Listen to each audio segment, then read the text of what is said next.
Olá, estudantes do Pré-ENEM Digital, tudo bem com vocês?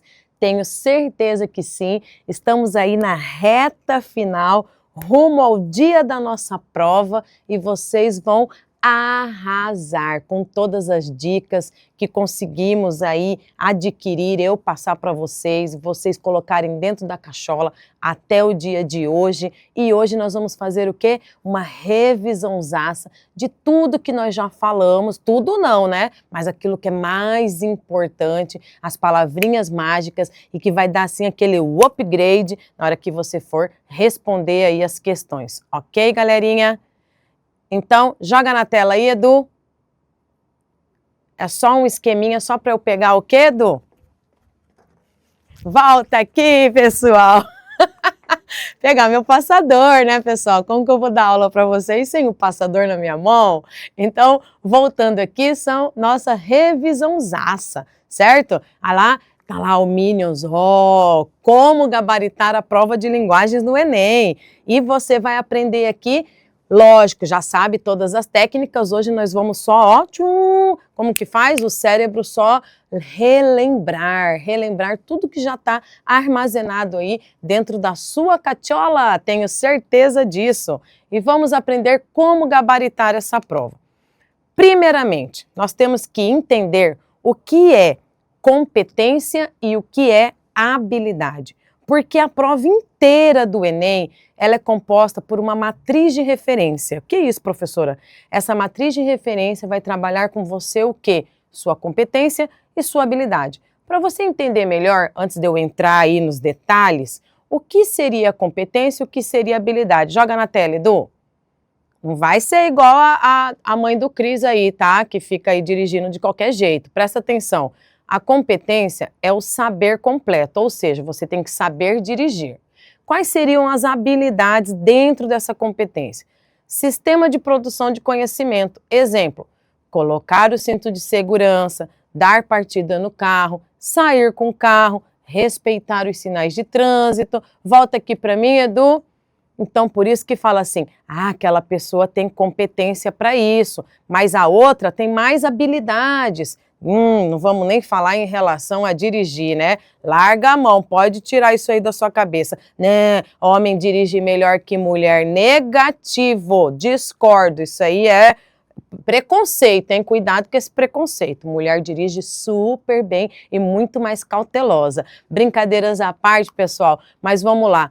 Competência, então, seria a parte maior, como saber dirigir. E dentro do saber dirigir, nós temos as habilidades. Por isso que fala, alguns têm mais, outros têm menos, né? Depende o quê? Depende do nosso conhecimento, de a gente buscar, correr atrás, né? Aí fala, aquele tem mais habilidade, esse aqui tem menos, né? Que é essa questão de cautela, como, por exemplo, saber dirigir, respeitar todas as regras, né? Colocar o cinto de segurança e não colocar só, tem ali um amarelinho. Não, sem desrespeito às regras, fazer tudo certinho dentro das regras. Você está cumprindo aquela competência e fazendo todas as habilidades. Como que é isso dentro do nosso conhecimento, dentro dessa prova maravilhosa aí do Enem, que é anual, para verificar todo o seu conhecimento básico aí que você adquiriu durante o seu ensino médio. Joga na tela, Edu. Competência. O conceito de competência surge como uma alternativa para capacidade, aptidão, potencial, conhecimento. É a competência que permite aos alunos enfrentar um conjunto de tarefas e de situações educativas. Em resumo, a competência é uma combinação de conhecimentos, motivações, valores, atitudes e emoções, e outros ingredientes de caráter social e comportamental, que podem ser mobilizados para gerar uma ação eficaz em um contexto específico. Em situações de ensino-aprendizagem, o indivíduo aprende a identificar e a descobrir conhecimentos, mobilizá-los de forma contextualizada e propor resolução daquela situação-problema. Como entra a habilidade, as competências, aliás, dentro da prova do Enem? Na área de linguagens, né, os seus códigos e suas tecnologias, nós temos 9 competências. A primeira vai avaliar você, quem não se comunica se trumbica. A segunda vai analisar a língua estrangeira, que no caso você escolheu ou inglês ou espanhol, são as 5 primeiras ali questões da prova. A competência 3 é a linguagem corporal, isso entra também muito na questão da educação física. A competência 4, a arte, expressando ideias e emoções, entra na disciplina de arte mesmo. A competência 5, especificamente literatura, é a disciplina de literatura. A competência 6, o texto, seu contexto e sua função. Língua portuguesa pura, leitura e interpretação de texto. Inclusive, hoje nós vamos revisar aqui o que é função. A competência 7, opiniões e pontos de vista, tudo isso dentro de um texto, dentro de um contexto. Isso aqui não cai e despenca também, e nós vamos revisar hoje, que é a diversidade linguística, que entra o quê? Variação linguística. E a competência 9, que são tecnologias da comunicação. Eu trouxe também uma situação aqui de um texto que é muito cobrado, que é o hipertexto. Certo, pessoal? Aí, dentro dessa competência, igual nós vimos lá, competência, saber dirigir, as habilidades, como você dirige, né? Se você faz todas as etapas certinho, põe o cinto de segurança, né? Respeita os sinais de trânsito. Bom, as habilidades conversam diretamente com as competências. Uma é unidade da outra. O saber fazer é a habilidade associada ao conhecer. Então, competência é você conhecer e você executar isso é a sua habilidade, tá? Ou seja, a habilidade é a aplicação prática de uma determinada competência para resolver uma situação complexa. Em resumo, uma habilidade é a possibilidade de um indivíduo concretizar algo, seja isso uma operação matemática, uma interpretação de texto ou um desenho. Assim, para que uma habilidade seja posta em prática, é preciso ofertar situações de aprendizagem que proporcione desenvolvimento cognitivo, afetivo e social. Como exemplo prático que eu trouxe ali no início da aula, saber dirigir uma competência e todas as habilidades que você precisa para executar bem esse saber dirigir é o fazer corretamente, que são as habilidades, entendido, pessoal? E aí, dentro desse contexto, na área só de linguagens, porque todas as disciplinas, todas as áreas, elas têm suas competências e suas habilidades.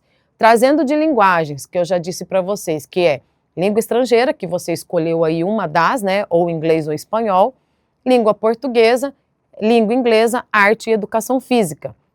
E aí nós temos dentro disso 9 habilidades. E cada competência, desculpa, nós temos 9 competências, tá? C ali, competência. E cada competência tem as suas habilidades, totalizando aí 30 habilidades. Eu trouxe um exemplo ali, ó.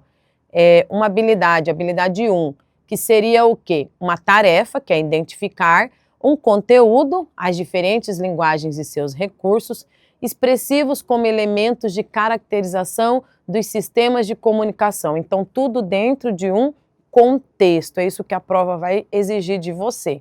Essas 9 competências com essas habilidades. Vão cair todas, professora? Não, mas isso aí é o norte para nós começarmos, né, tudo que nós estudamos até aqui, e hoje nós vamos fazer essa revisãozaça aí, tá bom? Bom, gente, o que cai? Temas de português que mais cai no Enem, e aí eu escolhi alguns aqui para nós revisarmos hoje e ficar bem fresquinho na sua cachola, não que os outros não estejam, porque nós fizemos toda a explicação, todo esse acompanhamento com o nosso maravilhoso material do pré-ENEM, com todas as aulas que foram executadas até aqui. Agora é o momento quê? O momento só de revisar, refrigerar essa cachola, o seu oxigênio aí do seu cérebro e gabaritar na prova. Como gabaritar? Vamos lá. O que mais cai é interpretação de texto, que tem os textos ali, nós sabemos que tem interpretar e compreender. Primeira dica, eu começo a leitura pelo texto? Não, eu começo a leitura pelo enunciado, vejo o comando da questão e vou para o texto. Gêneros textuais, como eu disse, gêneros textuais são infinitos. Agora, ali no outro, tipos textuais, que nós temos só 5. E nós vamos revisar tudo isso aqui, fica tranquilo. Só vou ler aqui o que mais cai, ó. Variação e modalidade linguística, coesão e coerência, funções de linguagem, figuras de linguagem, a gramática, contexto e semântica, hipertexto, trouxe específico de hipertexto, tipos textuais, intertextualidade, que é quando um texto dialoga e conversa com o outro, denotação e conotação, que eu já falei para vocês, D de dicionário, sentido real, C de coração, sentido figurado, mas nós vamos revisar tudo isso juntos aqui hoje, só para vocês saberem que realmente que isso aqui que mais cai, ó, eu peguei dos dados do Brasil Escola, fonte segura aí, ok? Então, vamos falar um pouquinho, que eu sempre digo para vocês sobre o quê? A palavrinha mágica. Então, aqui, a introdução no foco da língua portuguesa, né? Linguagens, eu já falei para vocês quais são as disciplinas. Nosso foco aqui vai ser na minha disciplina, que é língua portuguesa. Então, a interpretação textual está em foco aqui, né? É uma das principais ferramentas para resolver as questões. Além disso, ela anda de mãos dadas com o estudo dos gêneros. Além de reconhecer as características estruturais, é preciso saber interpretá-los. Palavrinha mágica de um gênero textual é função social, que nós já vamos rever aqui já já. Entretanto, a interpretação não se restringe aos textos de apoio. É preciso saber interpretar os enunciados e as alternativas, que eu já vou explicar. Vou revisar, porque isso já foi explicado. Mas antes disso, você precisa entender a estrutura da questão do Enem. Vamos lá. Como que será essa estrutura? Primeiro, volta aqui, Edu. Pessoal, vocês sabem, né? Que são 2 dias de prova, dia 9 e dia 16, 2 domingos, certo? No primeiro domingo agora, dia 9, serão 90 questões. Dessas 90 questões, 45 é do que eu tô falando aqui, da área de linguagens, tá bom? E 45 vai ser o quê? Das ciências humanas aí, que entra geografia, história, sociologia, filosofia, todas as matérias aí que vocês já estudaram no seu ensino médio. E mais a prova de redação. Mas, como é feita? Todas questões objetivas. O que é isso? Marcar X ali na prova, tá, pessoal? Porque no gabarito você tem que pintar. Mas vocês já estão expert nisso, já fizeram 2 simulados aqui com a gente do pré-ENEM, já sabe como que faz isso daí. Essa parte tá filé para você, tá? Cada questão, ela tem 5 alternativas, de A até D. É lógico, pessoal, que só existe uma que está correta de acordo com o comando da questão. E olha a minha palavrinha, comando da questão. Você lê o enunciado primeiro, antes do texto, vê o comando da questão para já fazer a leitura do texto naquele foco. E dependendo da situação, né, já tem as dicas aqui de aulas anteriores, que às vezes nem é necessário ler o texto. Lembrando que você tem até 3 minutos para cada resolução aí da questão. Cuidado com o tempo, mas tenha muita calma, muita paciência para fazer de uma forma assim tranquila e que você consiga gabaritar, certo? Então eu vou explicar aqui para vocês como que é feita essas alternativas. É lógico, eu falei que só tem uma ali, acerte o alvo, acerte apenas uma. Joga na tela, Edu. Primeiro tem o enunciado. Lógico que tem o texto, gente, mas primeiro você vai ler o enunciado. No Enem, o enunciado é soberano, ouça essa palavra, soberano, ele é importantíssimo. E nada do que está nele pode ser ignorado. Portanto, sempre inicia a resolução da questão pelo enunciado. Você lê o enunciado, gente, não é ler por ler. Pela leitura do enunciado, você vai entender o comando. O que é o comando? É a pergunta propriamente dita, parte mais importante da questão. Lembre-se, a alternativa não responde à pergunta. Ela não é correta. Alternativas absurdas.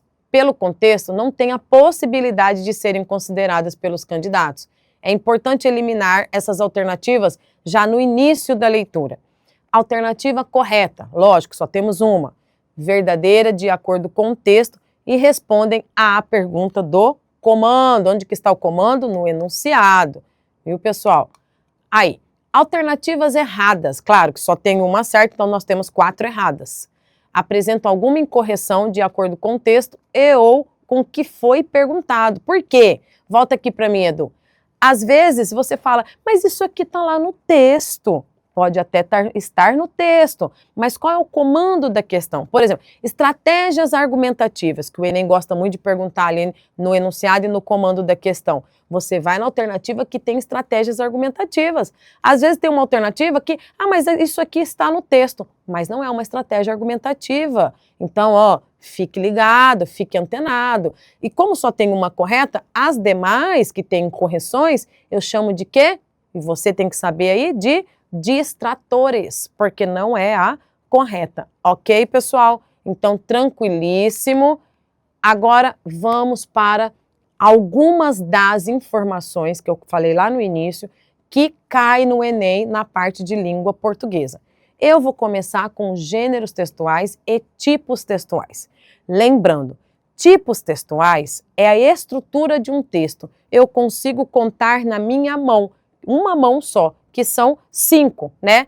Narrativo, argumentativo, tá lá, descritivo, injuntivo, que é o instrucional, e o informativo, que pode ser chamado também de expositivo. E vamos lá, os tipos textuais eu conto na mão. E os gêneros, professora? Gêneros são infinitos, iguais aos números na matemática. Aí a gente vê o que predomina. Por exemplo, uma notícia e reportagem, vamos lá, notícia. Notícia, ela só quer informar aquele fato. Então, se ela quer só informar, o tipo dela é informativo, ou seja, expositivo. Então, notícia é um gênero textual. Por quê? Os gêneros textuais são infinitos. Uma bula de remédio é um gênero textual que entra ali no injuntivo, porque é instrucional. Ele vai te instruir a usar aquele remédio. Uma receita de bolo é instrucional, o manual aí do seu celular é instrucional. O que é instrucional? Injuntivo, que está ali. Então, injuntivo, instrucional, mesma coisa. Agora, lá no narrativo, que tem narrador, né, tipo narrador, conta história, nós temos ali, fábula, piada, romance, contos, né, entram ali. No argumentativo, além da sua redação do Enem, sua redação do Enem é um tipo textual, né, é um dissertativo argumentativo, é uma estrutura que você já vai sabendo como é essa estrutura, né? Introdução, desenvolvimento, pelo menos 2, D1 e D2, e a conclusão. Essa estrutura você já conhece. Então, o tema que vai ser falado ali naquele momento da prova, mas você com todos os seus conhecimentos, sabendo que sempre é uma situação problema, temas atuais, você vai arrasar também e vai dar conta aí do recado. Você vai ver, fica tranquilinho que vai dar tudo certo. Quando eu falo descritivo, a maioria das vezes ele está também junto com o narrativo. Se eu vou contar uma história, por exemplo, né, uma fábula ali, eu vou descrever o ambiente, eu vou descrever os personagens ali, só que existem também textos totalmente descritivos. Por exemplo, um currículo, o seu currículo, nosso currículo, é uma descrição sobre a gente, na área, né, profissional ali, o que a gente fez durante todo o percurso aí. Mesmo sem experiência, você consegue fazer um currículo aí para você, tá certo? Cardápio, né, com os ingredientes, o que tem ali é descritivo. Então, pense, gêneros textuais infinitos iguais aos números na matemática. Tipos textuais, conta na mão aí e são 5. Isso é um conteúdo que cai muito no Enem e por isso nós vamos falar algumas palavrinhas mágicas, mas eu trouxe também uma questão para nós resolvermos. Bom, quando eu falo em gênero textual, o que o avaliador, o que o comando enunciado, né, quer ali de você? A função social. Então, você sabendo, por exemplo, qual é a função social? O que é a função social? A finalidade, a intenção daquele texto. Qual é a função social de uma notícia? Informar, né? Qual é a função social de uma crônica? Fazer o leitor refletir. São fatos do cotidiano, mas que levam o leitor a refletir, né? Um artigo de opinião também vai fazer você refletir, mas a função social é apresentar o ponto de vista ali de quem escreve. Então, você sabendo a função social, a palavrinha mágica, por que a palavrinha mágica? Vai aparecer na sua prova essa palavra, função social. Não vai perguntar qual é o objetivo daquele texto, qual a intenção daquele texto, mas qual é a função social daquele texto, ok? Sabendo disso, nós vamos resolver uma questão sobre gêneros textuais. Joga na tela aí, Edu. Esse editorial faz uma leitura diferenciada de uma notícia vinculada no jornal. Tal diferença traz à tona uma das funções sociais desse gênero textual, que é, gente, volta aqui, ele já falou função social desse gênero textual que ele já escreveu o que é. Nós nem lemos o texto, mas a gente sabe que se trata de um editorial. Refrigera a cachola aí e vamos lá. Editorial é de uma instituição, ou seja, de um jornal, aquele grupo de jornalistas ali, um tema relevante para a sociedade, para a coletividade, e eles vão colocar ali naquele jornal a opinião deles sobre aquele determinado assunto. Isso é um editorial, então é em conjunto, e são temas relevantes para a sociedade. Ó, você sabendo essas palavrinhas mágicas, você responde essa questão sem ler o texto. Mas vamos ler o texto? Joga na tela, Edu. A última edição deste periódico apresenta mais uma vez tema relacionado ao tratamento dado ao lixo caseiro, aquele que produzimos no dia a dia. A informação agora passa pelo problema do material jogado na estrada vicinal que liga o município de Rio Claro ao distrito de Ajapi. Infelizmente, no local em questão, a reportagem encontrou mais uma forma errada de destinação do lixo.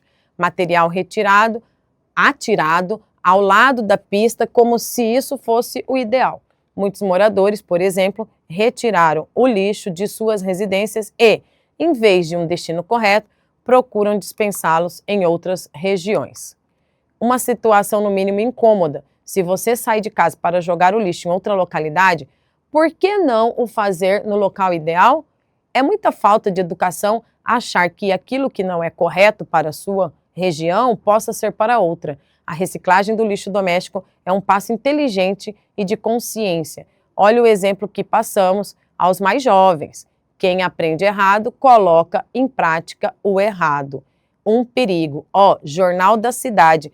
Quando fala editorial, volta aqui para mim, Edu, é um conjunto de jornalistas que fazem parte daquele jornal e estão falando a opinião deles sobre determinado assunto relevante, que no caso aí é jogar o lixo em lugar inadequado. Mas a gente não precisava nem ler o texto. Por quê? Ali no comando, no enunciado, já fala editorial e a função social. Você sabendo a função social, você já responderia, joga na tela, Edu.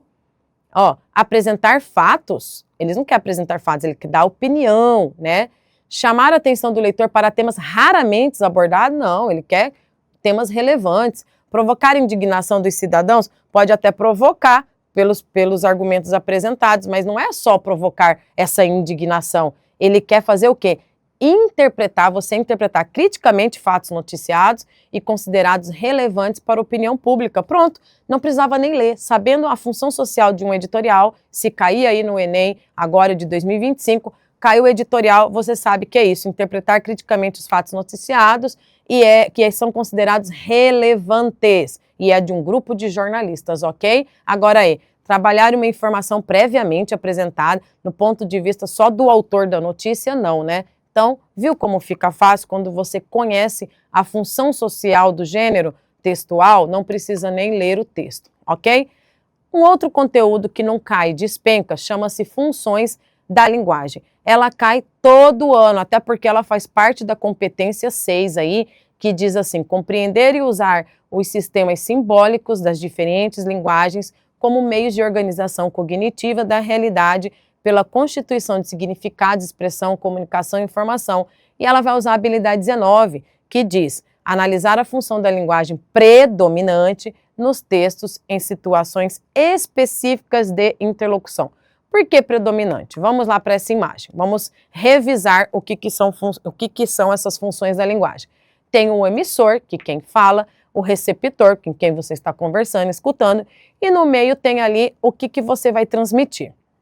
Bom, onde estiver centralizada essa situação é a nossa função da linguagem. Se estiver centralizado no emissor, vai ser uma função emotiva. Por quê? Por exemplo, em primeira pessoa, um poema falando ali dos sentimentos do eu lírico, né? Um artigo de opinião, expressando ali a opinião e sentimentos, vai estar ali na função emotiva no emissor. Se tiver no receptor, gente, ou seja, o texto quer atingir o receptor, a gente pensa logo em anúncio publicitário, Porque o anúncio publicitário, ele quer nos atingir o leitor a comprar algo ou alguma ideia, ou um produto ou uma ideia, né? Então, sempre ele vai tentar atingir. Isso chama-se função conativa, ou em alguns vestibulares, em alguns exames, vai dizer função apelativa, tá? E se tiver centralizado no canal? Canal é só teste de canal. Oi, oi, tudo bem? Testando, tá me ouvindo? Ela chama função fática. Se tiver centralizada na mensagem, aí vai ser poética, por exemplo, um poema onde não esteja ali a primeira pessoa, o eu lírico, mas e sim na mensagem que quer se transmitir, é uma função poética. No código, gente, chama-se função metalinguística. Como assim? Agora, neste momento, eu estou predominantemente, minha função da linguagem aqui com vocês é no código. Como assim, professora? Eu estou ensinando um conteúdo para vocês da língua portuguesa. Então, eu estou centralizada no código. Isso chama-se função metalinguística. E o que seria centralizado no referente? No referente, seria eu estar centralizada no assunto, por exemplo, os textos jornalísticos. A notícia, ela quer só transmitir aquela informação, aquele assunto. Então, a notícia, a função predominante é função referencial. Volta aqui para mim. Fácil, muito. É só refrigerar a cachola, lembrar desse esquema, ó, emissor, receptor, vai dar tudo certo, ok? Joga na tela, Edu. Então, a questão 2 aqui é sobre função da linguagem. O próprio comando enunciado da questão diz assim: predomina nesse texto a função da linguagem que se constitui. Olha lá a palavrinha mágica, função da linguagem. Ele quer saber o que predomina nesse texto. Quando nós vamos ler o texto, é uma crônica, né, de Vinícius de Moraes, e que ele está explicando, eu vou dar uma aceleradinha, depois vocês vão no material e leem aí, tá? Esse é o exercício da crônica. Ele explica, volta aqui para mim, Edu, ele explica como é o papel de escrever uma crônica. Então ele está explicando o código. Lembra que eu falei para vocês que eu estou fazendo aqui, explicando o código para vocês? Função metalinguística? Mas ele não pergunta nem o nome da função. Mas voltando na questão lá, ó, o que ele está fazendo? Ele está explicando a própria crônica. Então, a alternativa correta, joga na tela, Edu, nas dificuldades de se escrever uma crônica por meio de uma própria crônica. Então, ele está fazendo uma crônica, explicando como é difícil escrever uma crônica, tá? Não seria diferenças, inspiração e nem assuntos, ele não retrata ali, ele retrata alguns assuntos, mas não é predominância. É isso que eu quero que vocês entendam. O comando da questão. E aí você vai no foco, vai ler o texto, mas já vai focado. Aqui tem as explicações de cada uma das alternativas, mas depois vocês leem aí com carinho e com cuidado. Vamos no foco dos conteúdos importantes. Então, nós já falamos, volta aqui, Edu, volta aqui para mim, Edu, nós falamos dos tipos textuais, gêneros textuais e funções da linguagem. Agora eu vou falar das variações linguísticas. Pessoal, você tem que ter na sua cabeça zero preconceito. Então, sabemos que existe a norma padrão, a norma culta ali dentro da gramática, o que a gente aprende as regras, mas existe a informalidade, a coloquial, que a gente fala aí no cotidiano. Eu uso mesmo essa expressão, acabei de falar, a gente. O a separado do gente, que significa nós. Podemos utilizar na fala, mas numa escrita formal, em vez de falar a gente vai, é nós vamos, né? Então, podemos. Então, olha só essa questão da formalidade e informalidade, e por isso existem as variações linguísticas no nosso Brasilzão aí. Tem várias formas de se expressar, de se falar, né? E por isso as variações linguísticas são divididas em 4 tipos. O que mais cai é a diatópica, que é a geográfica ou regional, que a gente conhece muito, né? Quando fala assim, aqui em Cuiabá, Mato Grosso, mandioca. Lá no norte, aipim. No nordeste, macaxeira, tá? No mesmo alimento, né? A raiz aí, ok? Então, vamos verificar os 4 tipos. A primeira nós já falamos, que é diatópica geográfica, né? Já falou ali. A diafásica, ela é o quê? Ela é a mudança da linguagem conforme a situação comunicativa, é o que eu acabei de falar para vocês. Eu posso usar a gente vai, numa informalidade aqui, conversando com vocês, estou explicando, mas na hora de escrever, nós vamos. Então, essa é a diafásica, depende da formalidade ou informalidade.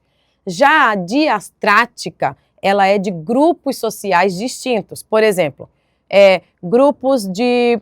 são linguagens técnicas. Grupos de advogados, tem um nível de linguagem. Grupo de médicos, uma linguagem mais técnica. Então, quem tem mais um culto, né, o outro que não, né, lá, sei lá, como nós temos aí várias questões do caipira e tal. Então, temos que respeitar. Houve uma comunicação, mas está em grupos distintos, tá? Em grupos distintos, socialmente dizendo também, tá? E na variação diacrônica, ela é histórica, que ela vai mudando, como a gente viu a questão do vós, mecê, né? Você, e agora vocês querem transformar em VC. Pelo amor de Deus, não, tá? A língua é viva, ela vai transformando conforme nós vamos escrevendo e falando, e do jeito que essa conversa sua está acontecendo pelo WhatsApp, não sei não o que vai acontecer, mas tudo bem, vamos devagar. Ali, bulir no lugar de mexer, então isso vai mudando durante o tempo. Então, a variação existem 4 tipos. Sabendo disso, vamos lá para a questão número 3. Então, pessoal, sobre variação linguística, olha o comando dessa questão, ó. A língua varia no tempo, no espaço e em diferentes classes socioculturais. Quando fala varia no tempo e espaço, a gente lembra daquela histórica. E socioculturais, a gente lembra de grupos. Mas vamos ter que ler o texto, porque fala, o texto exemplifica essa característica da língua, evidenciando que... Então tem o texto, né? Em bom português, no Brasil as palavras envelhecem e caem como folhas secas. Não é somente pela gíria que a gente é apanhada. Aliás, já não se usa mais a primeira pessoa, tanto do singular como do plural. Tudo é a gente aí, ó, como eu falo para vocês, mas isso é na informalidade. A própria linguagem corrente vai se renovando e a cada dia uma parte do léxico cai em desuso. Minha amiga Lila, que vive descobrindo essas coisas, chamou minha atenção para os que falam assim. Assisti a uma fita de cinema com um artista que representa muito bem. Os que acharam natural essa frase, cuidado, não saberão dizer que viram um filme com um ator que trabalha bem. E irão ao banho de mar em vez de ir à praia, vestido de roupa de banho em vez de biquíni, carregando guarda-sol em vez de barraca. Comprarão um automóvel em vez de comprar um carro, pegarão um defluxo em vez de um resfriado, vão andar no passeio em vez de passear na calçada, viajarão de trem de ferro e apresentarão sua esposa ou sua senhora em vez de apresentar sua mulher. Então, volta aqui para mim, Edu, você verifica que é a mudança histórica, como eu falei, a língua é viva, né? Foi mudando ali historicamente. E aí, voltando aqui, entra em qual tipo? Naquela ali, diacrônica, né? Trata das mudanças na língua ao longo do tempo. Então, é histórica. Vamos para a questão, as alternativas, né? Os comandos. Joga aí, Edu. O uso de palavras novas deve ser incentivado em detrimento está indo contra, lembra que não é preconceito, falou em variação linguística, 0 preconceito, então não pode ser a A. É a letra B? Sim, a utilização de inovações no léxico é percebida na comparação de gerações, então nas palavras vão mudando de acordo com as gerações. Essa é a alternativa correta. Por que não é C? C fala só de geográfica, ele não falou de geográfica, ele falou de histórica. A D fala de classe social, ele não fala de classe social, ele fala da histórica.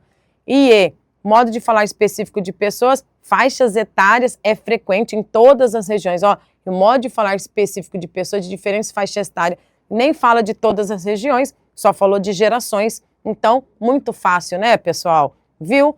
Volta aqui para mim, Edu. Já falamos de gêneros textuais, função da linguagem, tipos textuais e agora variação linguística. Vamos para o próximo, que também cai muito lá no Enem, que é essa aqui que eu gosto muito.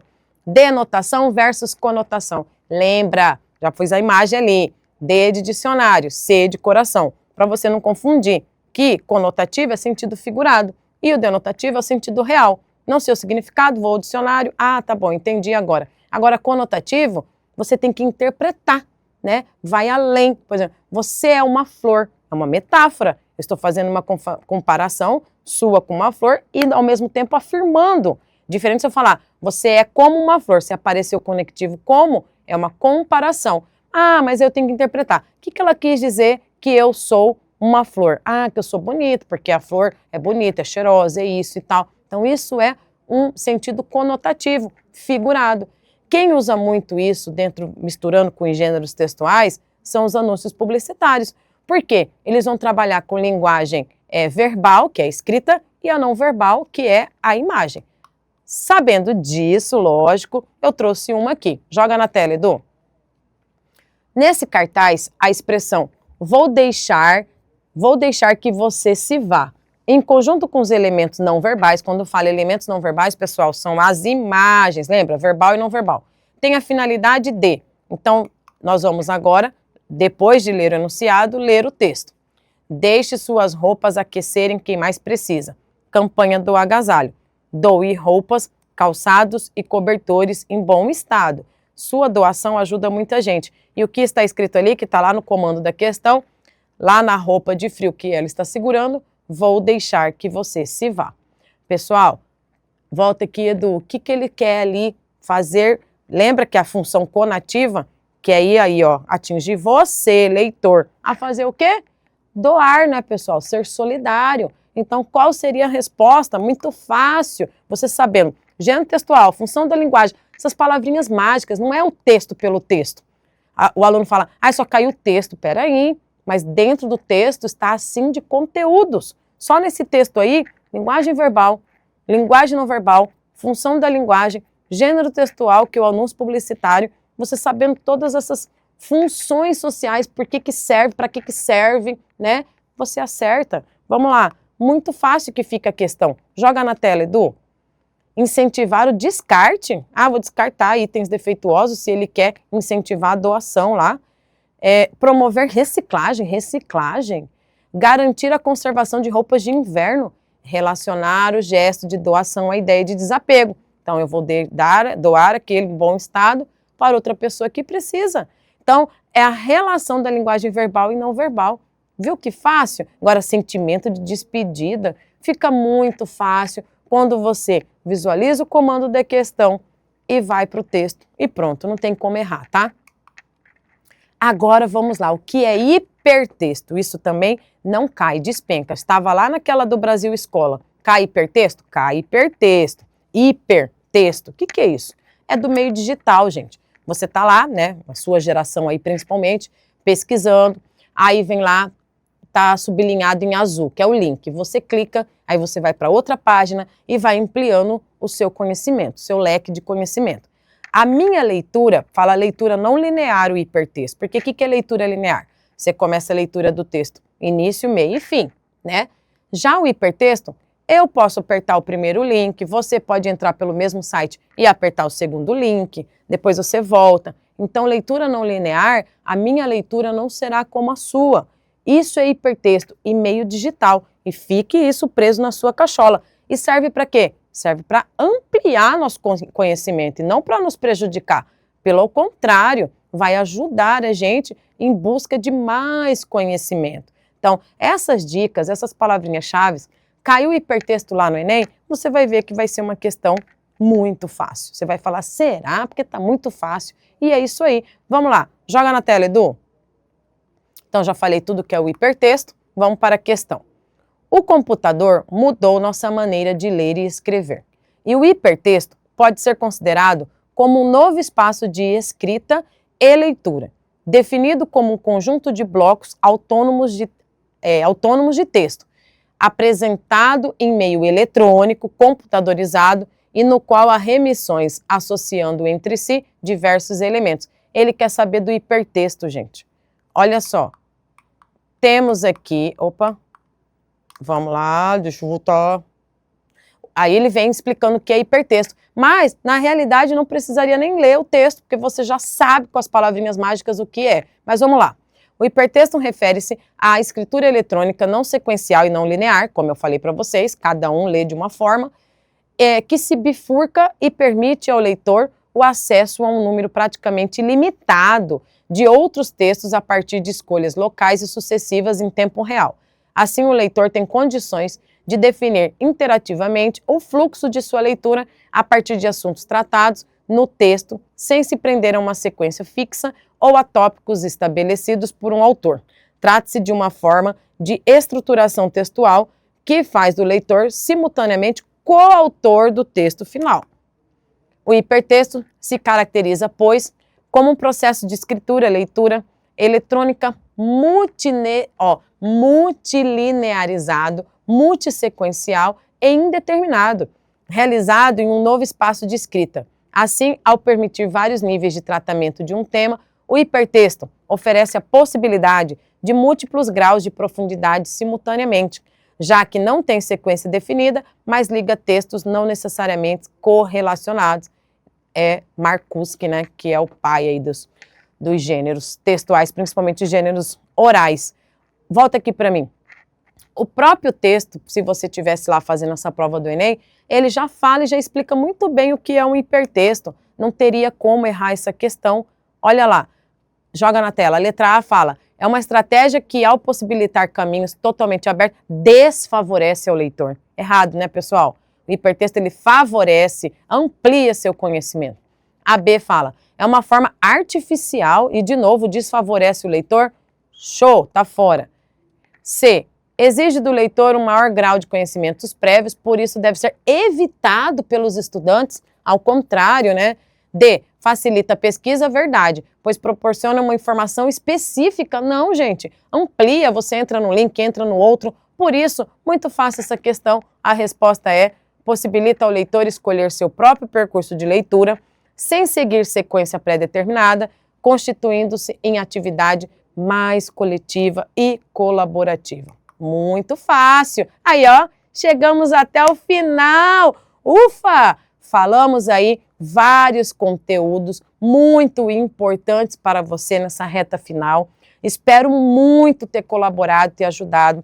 No dia da prova, lembre muito de mim, de verdade. Lembra lá das dicas, que começa pelo enunciado, vê o comando da questão, depois para o texto, e você vai gabaritar. Essas são as dicas aqui da professora Andréia Dedé, que deseja muito sucesso para você.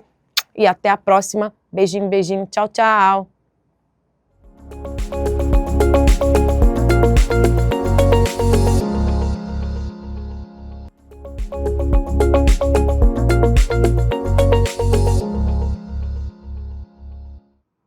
Olá, pessoal, sejam muito bem-vindos a mais uma aula de literatura. Aqui quem fala é o professor Vinícius. E na aula de hoje nós vamos ter uma aula especial. Claro, né, galera, todas as aulas são especiais, não que eu esteja me achando, mas é porque hoje eu preparei uma aula somente de resolução de exercício. Enem tá quase aí, batendo na porta, e eu sei que vocês adorariam algumas dicas especiais. O que eu fiz? Meti o louco. Falei, quer saber? Vou pegar uma prova inteira de literatura e vou resolver aqui com vocês. Claro que eu tive que fazer uma espécie de curadoria. Isto é, eu tive que selecionar algumas questões porque às vezes linguagem está misturado um pouco com gramática ou linguística textual, que está misturado ali com algumas questões de interpretação de texto mais voltada à área gramatical. Então o que eu fiz? Uma seleção. Peguei somente aquilo que abrange tanto artes, tá? As linguagens artísticas, quanto literatura, que também é uma forma de arte. Então, por isso, vamos agora resolver algumas questões. E claro, né, de antemão já vou falando. Texto grande, o que eu ensinei vocês? Vai direto ao enunciado. E na aula de hoje a gente vai prestar muita atenção, sobretudo no comando da questão. O que a questão está pedindo. E talvez o problema seja esse para resolver e colocar a alternativa correta, tá certo? Vamos lá. Vamos à nossa primeira questão. Pode abrir para mim, Edu. Brigadão. Aí, texto grande. Marromeno. Para mim, texto grande é tipo, 200 páginas. Mas vamos ver o que ele está pedindo aqui, ó. Nesse fragmento do romance de Júlia Lopes de Almeida, escrito no cenário brasileiro pós-abolição, a narradora exprime um olhar crítico. Então veja, olhar crítico sobre A. Eu preciso observar qual é o olhar crítico que ela quer observar. Esse daqui está sendo um comando. E ela exprime, ou seja, ela expressa um olhar crítico.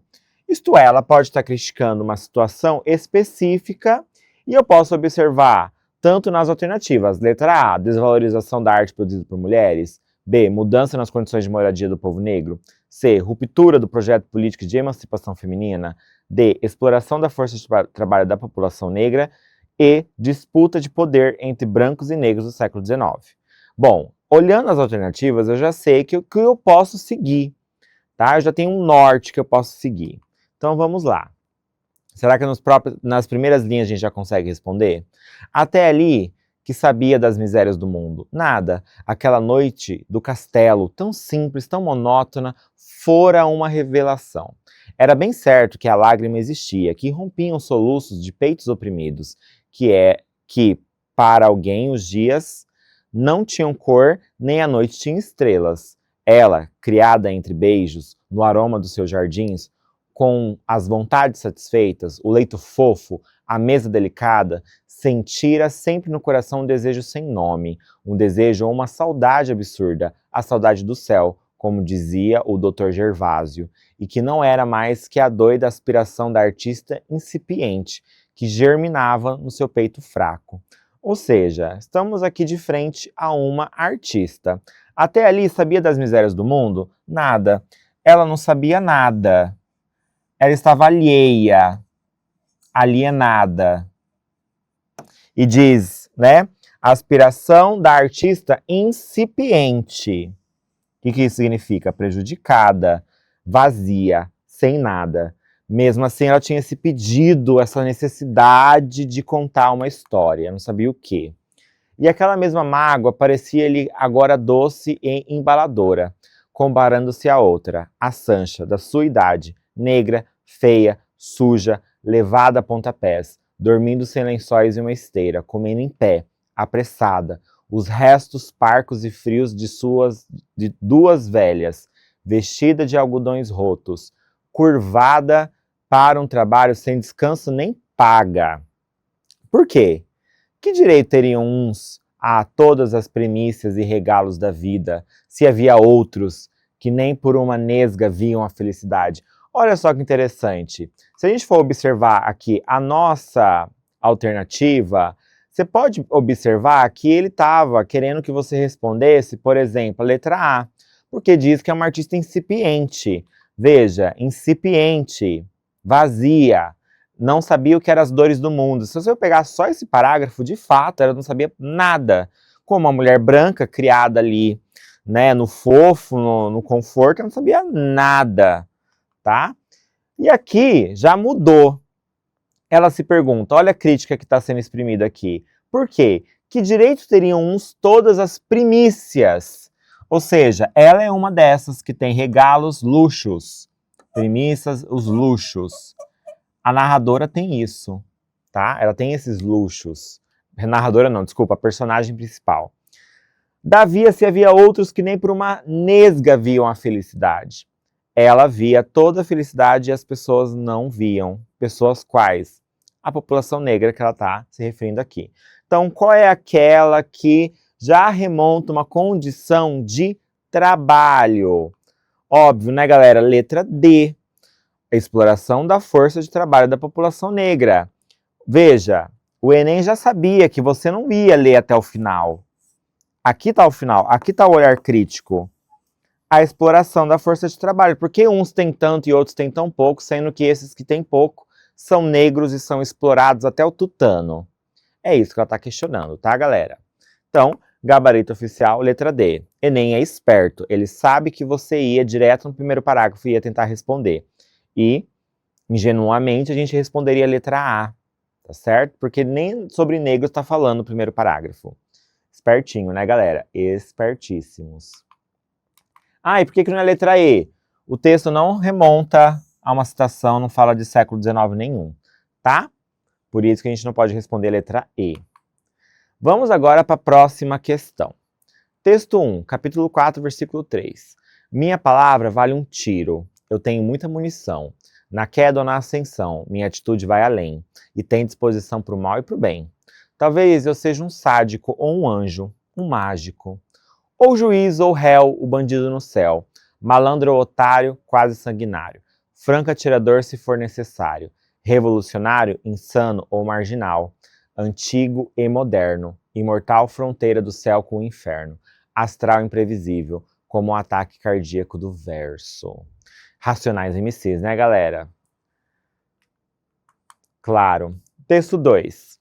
Pode-se dizer que as várias experiências narradas nos discos dos Racionais tratam no fundo de um só tema, violência que estrutura a nossa sociedade. O grupo canta a violência que estrutura as relações entre os familiares, os homens, o homem e a mulher, o traficante ou o viciado canta a violência do crime, a violência causada por inveja ou vaidade. Também canta que a relação entre as classes sociais é sempre violenta, o racismo, a miséria, os baixos salários, a concentração de renda, a esmola, a publicidade, o alcoolismo, o jornalismo, o poder policial, a justiça, o sistema penitenciário, o governo existem por meio da violência. Viu que aqui a gente foi pegar direto no texto. O texto não é tão longo assim, tá, galera? Vocês iam ver na prova impressa. Opa, quase que eu dei um spoiler aqui. Na letra da canção, a tematização da violência mencionada no texto 2 manifesta-se. Ou seja, ele quer que você faça uma intertextualidade. Isto é, na letra da canção, junto com o texto 2, o quê? Na letra da canção, a tematização da violência manifesta-se. Ou seja, como que no texto 2 a violência é manifesta? Cuidado, ele quer que você tenha o contexto, que é a letra da canção, e você tem que mencionar como que a violência presente nesse texto 2 aqui, que ele está dizendo, como que aí o grupo canta a violência que estrutura as relações. Ó, violência que estrutura as relações. Que relações são essas? Tá? Vamos lá, a nossa alternativa. Letra A. Como metáfora da desigualdade, que associa a ideia de justiça a valores históricos negativos. Vamos lá, B. Na referência a termos bélicos, que sinalizam uma crítica social à opressão da população nas periferias, como um procedimento metalinguístico que concebe a palavra como uma forma de combate e insubordinações. D. Nas definições ambíguas do enunciador, que inverte e relativiza as representações da maldade e da bondade. E. Da menção à imortalidade, que sugere a possibilidade de resistência para além da dicotomia entre vida ou morte. Se a gente for olhar de novo aqui o nosso gabarito, letra C, por uma questão metalinguística. Quem não lembra o que é metalinguagem é quando o próprio gênero ou o próprio código tenta explicar esse código. Ou seja, um dicionário, ele é uma estrutura metalinguística. Por quê? É a palavra explicando outras palavras. Então, veja bem. Quando ele diz aqui, minha palavra vale um tiro, minha palavra, qual palavra? Esse que ele está escrevendo aqui. Isso daqui é metalinguagem. Vou colocar aqui metalinguagem. Isso daqui, metal. Isso daqui é metalinguagem. Ele está falando sobre o processo de escrita e como que a palavra dele aqui vale um tiro. Tá? E ele tem muita munição, ou seja, ele tem muita coisa para atirar, ele tem muita coisa para dizer, para falar do bem, do mal, do anjo, do juiz, da violência, de tudo. Tá certo, galera? Questão fácil, vocês não acham? Vamos agora, texto longo? Ah, não. Mas vamos direto para o enunciado? Nesse fragmento, a discussão dos personagens traz à cena um debate acerca da escrita que... Ou seja, olha o comando da questão. Ele está pedindo que traz à cena um debate acerca da escrita. Eu vou excluir tudo aquilo que não tem a ver com a escrita. Letra A. Diferencia a produção artística do registro padrão da língua. B. Aproxima a literatura de dialetos sociais de pouco prestígio. C. Defende a relação entre fala e o estilo literário de um autor. D. Contrapõe o preciosismo linguístico às situações de colocalidade e associa o uso da norma culta à ocorrência de desentendimento de pessoas. Ó, veja, ele está diferenciando, está aproximando, está defendendo, está contrapondo, está associando. Desculpa o gerundismo aqui, mas vamos lá. O que ele está fazendo dessas 5 alternativas, o que ele faz no texto. Bora lá. Vá para o inferno, Gondim. Você acanhou o troço. Está pernóstico. Está safado. Está idiota. Alá, ninguém fale dessa forma. Azevedo Gondim apagou o sorriso. Engoliu em seco. Apanhou os cacos de sua pequenina vaidade e replicou amuado que um artista não pode escrever como fala. Não pode? Perguntei com assombro. E por quê? Azevedo Gondim respondeu que não pode porque não pode. Foi assim que sempre se fez. A literatura é a literatura, seu Paulo. A gente discute, briga, trata de negócios naturalmente, mas arranjar palavras com tinta é outra coisa. Se eu fosse escrever como falo, ninguém me lia. Veja aqui, galera. Olha essa última aqui, ó. Grifem aí se vocês puderem, tá? Se eu fosse escrever como falo, ninguém me lia. Ou seja, se eu tiver que escrever de maneira muito rebuscada, tá? De maneira muito assim, nem rebuscada, de maneira da fala, como a gente fala, ninguém ia ler, porque a linguagem falada e a linguagem escrita tem uma diferença, mas toma cuidado, por quê? Não é diferenciação e contraposição são duas palavras aqui que parecem muito similares, correto? Correto. Só que aqui marca a diferença entre uma coisa e outra.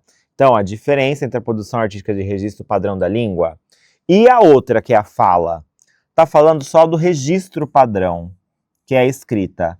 E a da fala contrapõe o preciosismo linguístico a situações de coloquialidade. Existe um preciosismo na linguagem e há associações de coloquialidade, ou seja, a junção entre a linguagem escrita e a linguagem falada, tá certo? Coloquialidade ali é no sentido coloquial, isto é, do sentido informal da língua.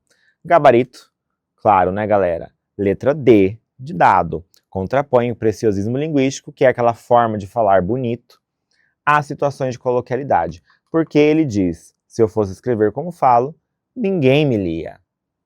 Ai, gente, esse romance aqui é maravilhoso, tá? São Bernardo, Graciliano Ramos, leiam. Vamos à nossa próxima questão.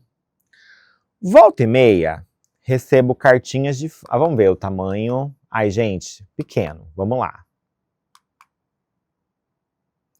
O que a nossa querida Rita Lee fala? Volta e meia, recebo cartinhas de fãs. E alguns são bem jovens, contando como o meu trabalho com a música mudou a vida deles. Fico no céu lendo essas coisas e me emociono quando escrevem que não são aceitos pelos pais por serem diferentes. E como minhas músicas são uma companhia e os libertam nessas horas de solidão. Sinto que é mais complicado ser jovem hoje, já que nunca tivemos essa superpopulação no planeta. Haja competitividade, culta beleza, ter filho ou não, estudar, ralar para arranjar emprego, ser mal remunerado, ser bombardeado com trocentas informações, lavagens cerebrais. Queria dar beijinhos e carinhos sem ter fim nessa moçada e dizer a ela que a barra é pesada mesmo, mas que a juventude é seu favor e, de repente, a maré de tempestade muda. Diria também um monte de clichê, que vale a pena estudar mais, pesquisar mais, ler mais. Diria que não é sinal de saúde estar bem adaptado a uma sociedade doente. Que é o que é normal para uma aranha é o caos para uma mosca. Que interessante isso, né? O que é normal para uma aranha é o caos para uma mosca. Ou seja, cada um é cada um. Meninada, sintam-se beijados pela vovó Rita. Outra autobiografia. Ai, saudades, Rita. Maravilhosa. Como estratégia para se aproximar do leitor, a autora usa uma postura de empatia explicitada.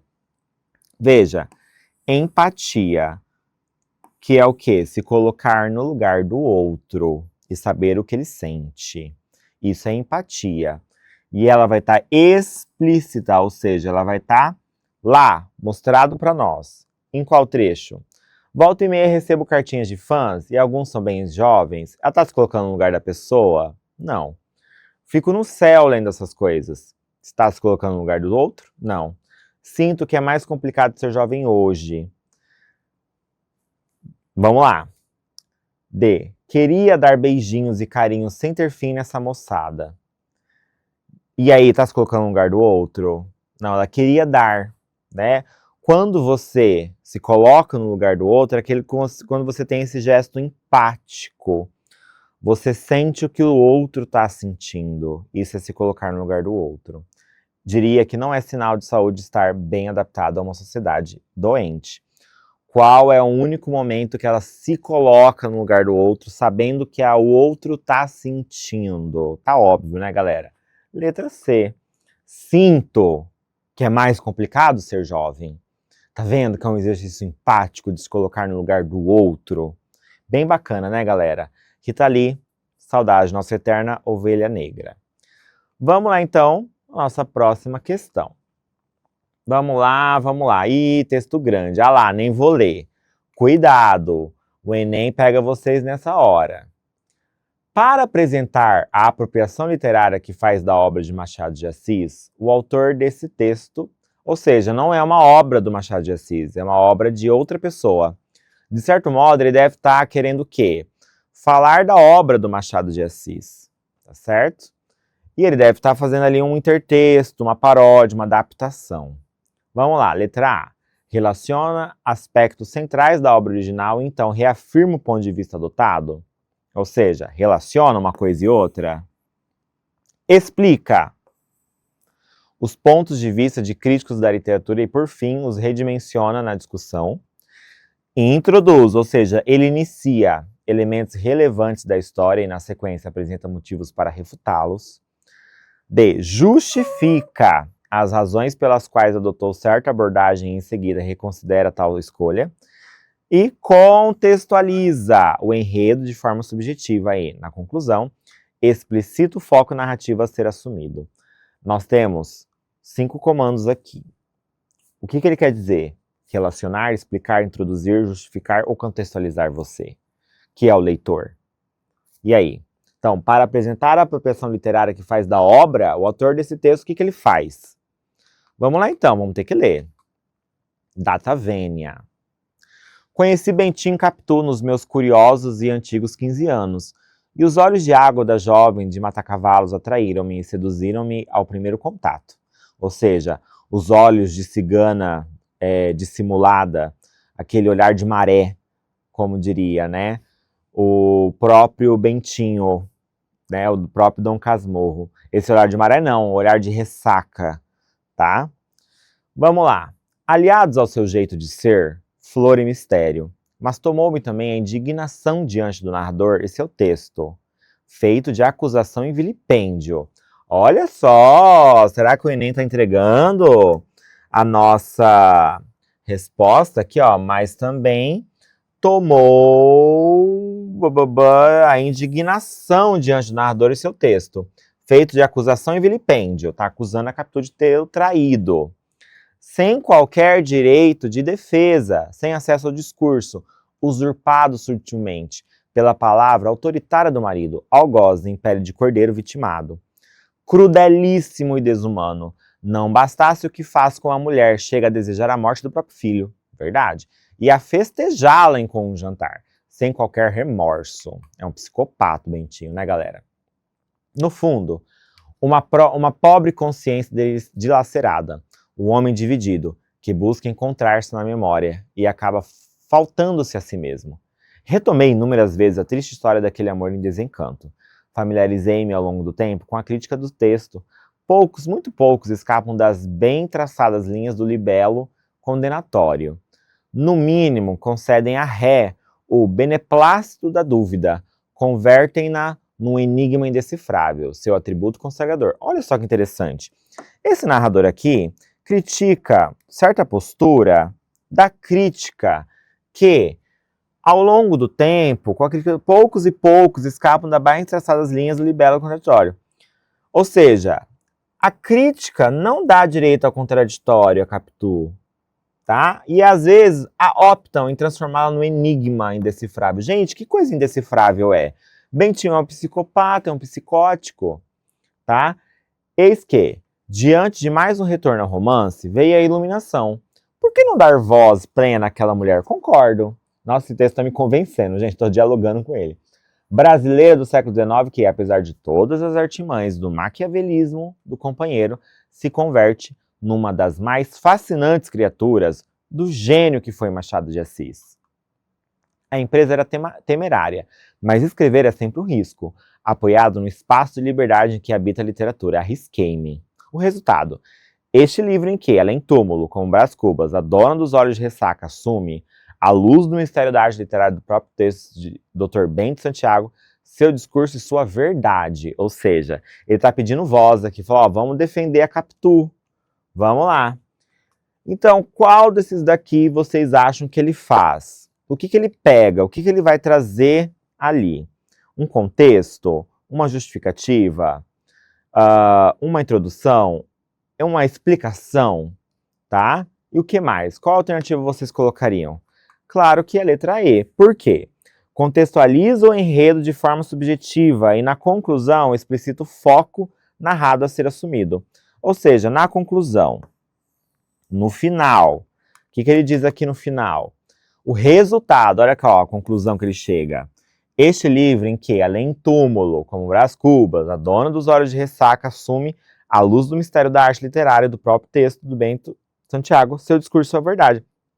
Ou seja, ele está pedindo que a Capitu, assim como o Brás Cubas, faça a sua história, né, retrata a sua história como uma memória póstuma. E olha só que interessante, olha o nome do livro do Proença Filho, Capitu, uma memória póstuma. Ele quer que a Capitu escreva um romance no além-túmulo. É isso que ele quer, por isso que ele muda. Ele está falando uma coisa de maneira subjetiva, a opinião muito forte que ele tem, tá? E no final ele diz, ele está focando ao assunto que ele quer assumir, que é o quê? Traçar um livro de memórias póstumas da Capitu. Chega de falar do Bentinho, porque o Bentinho narra a história do Dom Casmurro como se ele fosse a maior vítima da situação, tá? É isso que eu falo, é um dissimulado. Amei, eu vou ler esse livro aqui, galera, depois eu conto pra vocês. Estou muito interessado agora. Vamos lá. Vamos à nossa próxima questão. Texto grande? Não, né, galera? Por favor. Curtíssimo, curtíssimo. Do Fuchs, tá? Javier Fuchs, não lembro o nome dele. Jairo Fuchs, não lembro agora. Mas é um livro famoso, é A Resistência. Meu irmão é filho adotivo. Há uma tecnicidade no termo filho adotivo que contribui para a aceitação social. Há uma novidade que, por um átimo, o absolve das mazelas do passado, que parece limpá-lo de seus sentidos indesejáveis. Digo que meu irmão é filho adotivo e as pessoas tendem a sentir com solenidade, disfarçando qualquer pesar, baixando os olhos como se não sentisse nenhuma ânsia de perguntar mais nada. Tá bom.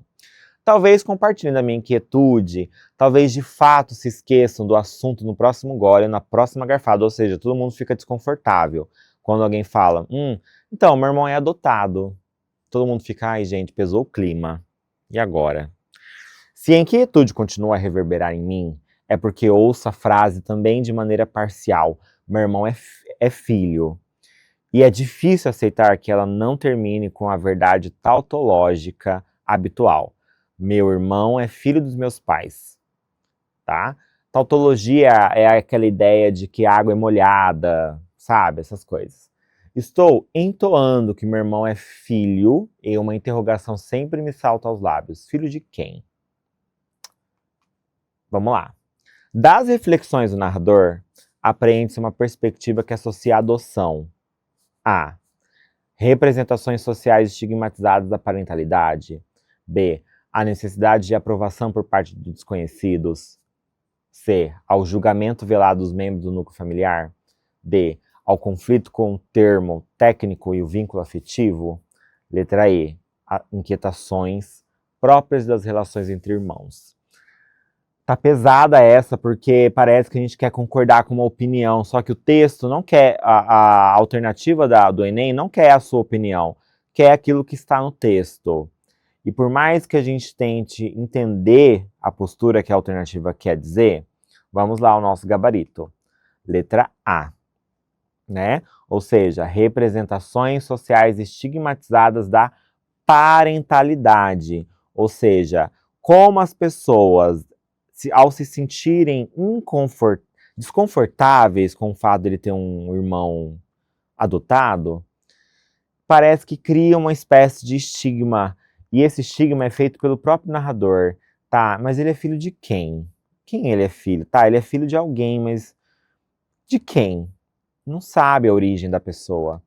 E acaba traçando um estigma. A gente parece querer falar muito da alternativa B, né? A necessidade de aprovação. Mas ele quer a aprovação de alguém? É isso que ele quer? Ele entendeu o desconforto e parece que ele gosta até do desconforto que isso causa. Mas ele necessita da aprovação? Acho que ele quer entender o que é esse negócio, esse sentimento que ele tem por irmão dele. Pesado, né, galera? Então, depois desse tema aqui pesadão, vamos à nossa próxima questão.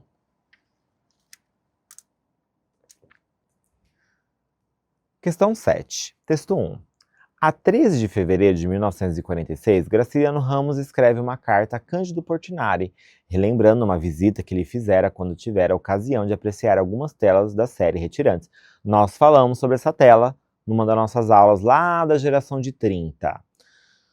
Diz o escritor alagoano: Caríssimo Portinari, a sua carta chegou muito atrasada, e receio que esta resposta já não o ache, fixando na tela a nossa pobre gente da roça. Não há trabalho mais digno, penso eu. Dizem que somos pessimistas e exibidos deformações. Contudo, as deformações e essa miséria existem fora da arte e são cultivadas pelo que nos censuram. Dos quadros que você me mostrou, quando almocei no Cosme Velho pela última vez, o que mais me comoveu foi aquela mãe com a criança morta. Saí da sua casa com um pensamento horrível. Numa sociedade sem classes e sem miséria, seria possível fazer isso e aquilo? Numa vida tranquila e feliz, uma espécie de arte surgiria? Chego a pensar que teríamos cromos, anjinhos cor-de-rosa, e isso me horroriza. Olha só que curioso, né? Numa sociedade que não existe classe, que não existe miséria, seria possível fazer-se a fome, toda a mazela? É possível, gente? Tenta responder aí. Se não existe classe na sociedade, existiria mazela? Chega a pensar que teríamos... Não, numa vida tranquila e feliz, que espécie de arte surgiria? Se tudo fosse tão tranquilo, que arte que surgiria? Vamos pensar, vamos refletir.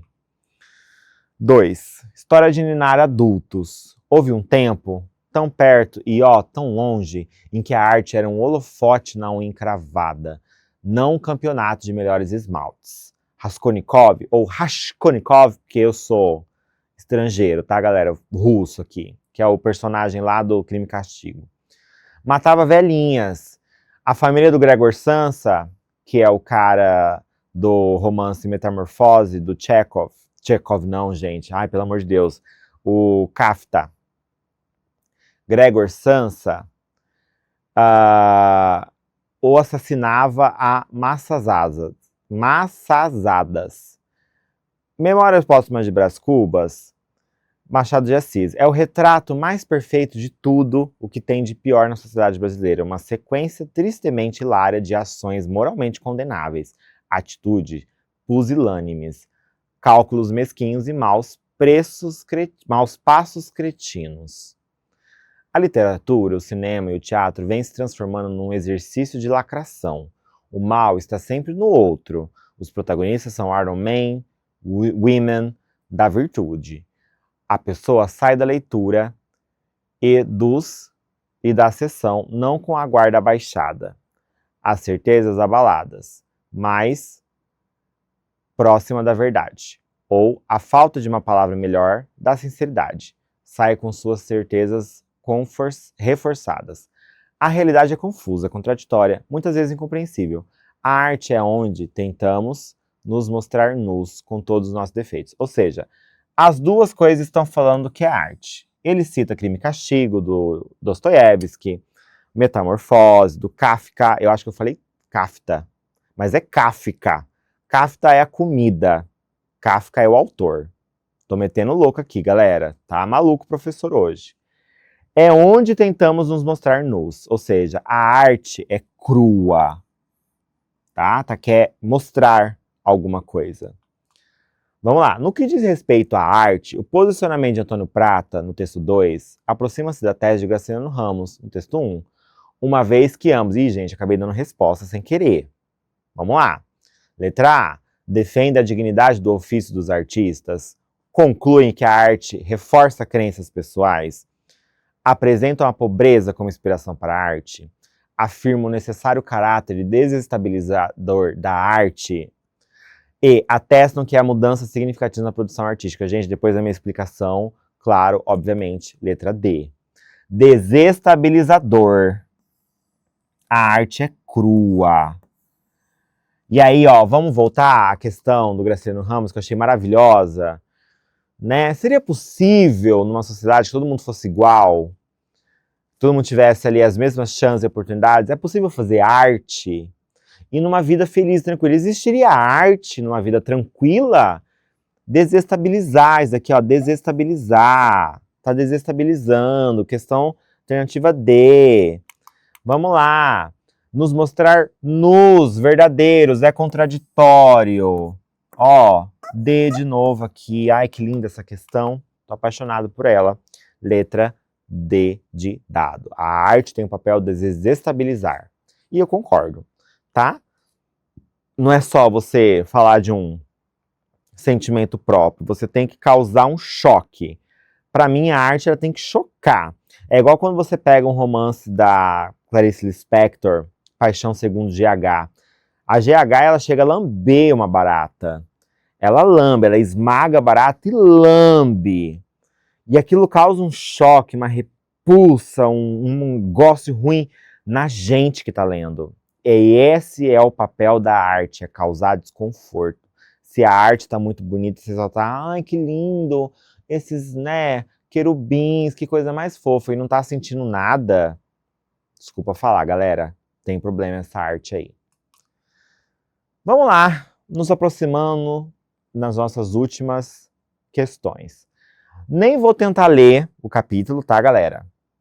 Tentem aí, porque eu já esqueci. Vocês estão aí no ensino médio, sabem ler letra romana melhor do que eu.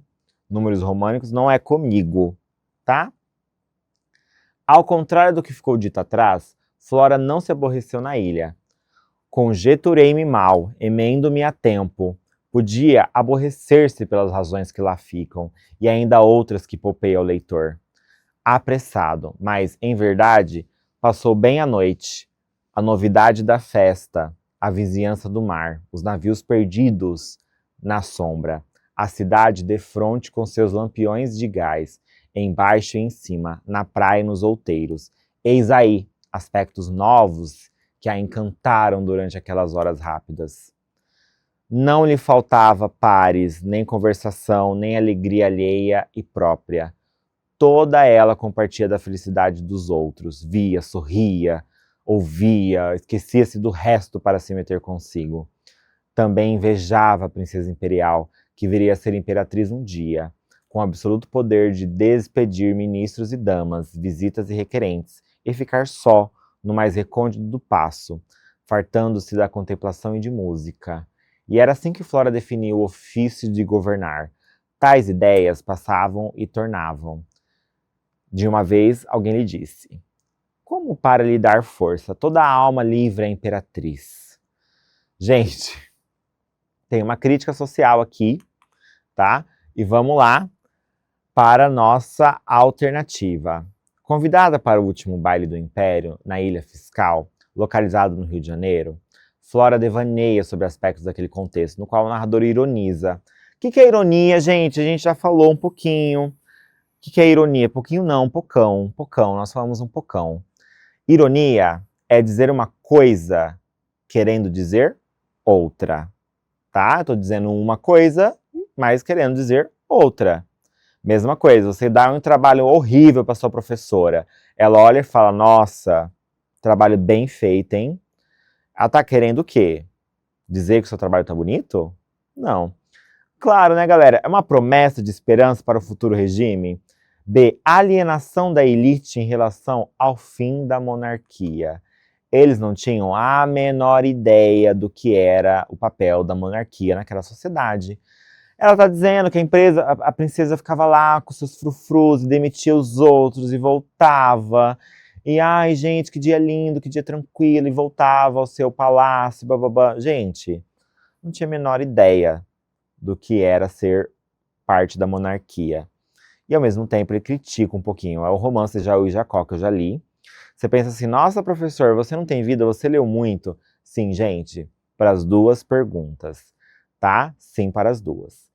Mas, gente, são romances que você lê uma vez e fica na sua cabeça. Quando falou Flora, eu já falei, Esaú e Jacó. Vamos lá. A nossa última questão. Opa, acabei dando spoiler, mas vamos lá. Nesse trecho, o drama do declínio físico da narradora transmite uma sensibilidade lírica centrada na sensibilidade lírica, ou seja, fala aqui sobre essa noção do que é o poético. Alcança uma poesia, uma poese, né? Aquele lugar do belo, do intransponível, do sensível, sensibilidade, tudo aquilo que envolve sensações, ardência, dor, felicidade, tudo aquilo que envolve sensações do corpo. Tá? Vamos lá. Marília acorda. Tomo café em golinhos para não queimar meus lábios ressequidos, como pão em pedacinhos para não engasgar com um farelo mais duro. Marília come também, mas olha o tempo todo para baixo. Parece que tem um acanhamento novo entre a gente. Termino. Olho mais uma vez pela janela. O dia está bom. Quero caminhar pelo pátio. Marília levanta, pega o andador e põe ao lado da cama. Ela sabe que eu quero levantar sozinha e levanto. O lance de escadas, apesar de pequeno, ainda me causa problemas, mas não quero um elevador na casa e não vou tolerar descer uma rampa de cadeira de rodas. Marília abre a porta e saímos para amanhã. O dia está mais fresco do que eu imaginava. Ela pega uma manta de tricô que temos desde não sei quando e põe sobre minhas costas. Ela aperta meus ombros com uma força, porque mesmo depois de todos esses anos não descobriu a medida certa do carinho. Olha, carinho, sensibilidade. Eu gosto, porque entendo que naquele ato, naquela força está o nosso carinho. Ai, gente, que amor, duas mulheres, senhoras, vivendo a vida ali. Ai, gente, lindo, lindo, lindo. Maravilha, né? Vamos lá. O declínio físico da narradora transmite uma sensibilidade lírica centrada na necessidade de fazer adaptações na casa? Não, né, galera? Ela não quer fazer adaptação, não quer mudar nada. A atmosfera de afeto fortalecida pelo convívio? Condição de dependência de outras pessoas? Não, né, galera? Dependência não. Cada uma sabe de si, tem agência sobre si mesma. Determinação de manter a regularidade da rotina? Quê? Regularidade da rotina? Não. Aceitação das restrições de mobilidade da personagem? Ela aceita? Gente, não, isso não é de sensibilidade. É claro, galera, o afeto fortalecido pelo convívio. Gente, que coisa mais linda esse texto, não é mesmo? Sensível demais. Sensível no sentido de que traz o carinho, o toque, o jeito, o gesto, esse gesto amoroso e apaixonado entre as duas. Lindo. E pode voltar aqui para mim, Edu. Depois desse texto tão romântico, né? E você aí sofrendo por causa de ex, veja esse texto aqui. Com quem você envelheceria? Poderia ter esse cenário todo de afeto. E eu gostei tanto dos textos, galera. Espero que os textos sejam tão bons esse ano como foi do ano passado. Toda essa prova aqui, gente, que textos mais belos, tá? Até me emocionei aqui. Mas muito obrigado pela sua companhia. Espero te ver em breve. Tchau, tchau. Até mais.